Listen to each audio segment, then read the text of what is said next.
Magandang araw sa inyo mga kaibigan. Itong ating almusalita sa araw na ito, August 26. Ang ebanghelyo natin ay Matthew 23, 1-12. Sabi ni Jesus, "But you do not let yourself be called master, because you have only one master, and all of you are brothers and sisters. Neither should you call anyone on earth Father, because you have only one Father, He who is in heaven. Nor should you be called leader, because Christ is the only leader for you." Dito talagang malakas na tinuturo ng Panginoon na we should follow God, not people. Na ang ating pagsunod ng buong isip, ng buong lakas, ang ating paghanap ng kalooban ng iba para sundin ay dapat lang sa Panginoon.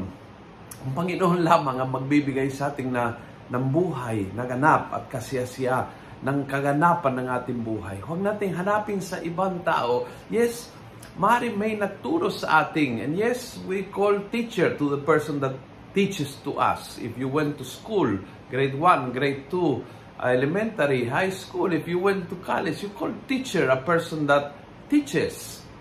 Pero ang punto ni Jesus is, huwag mong gawin mo the teacher.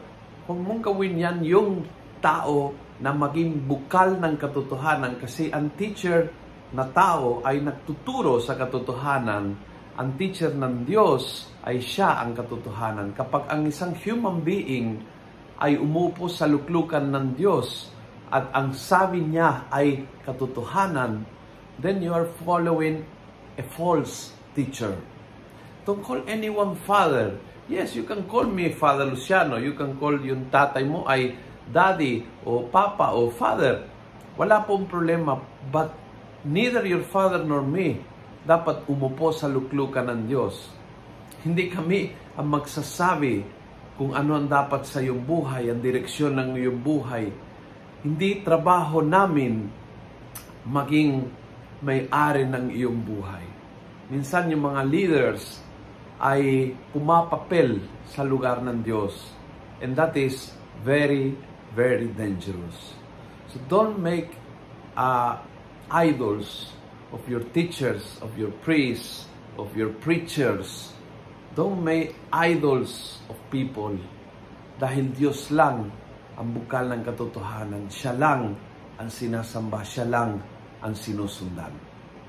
Kung nagustuhan mo ang video ito, please pass it on.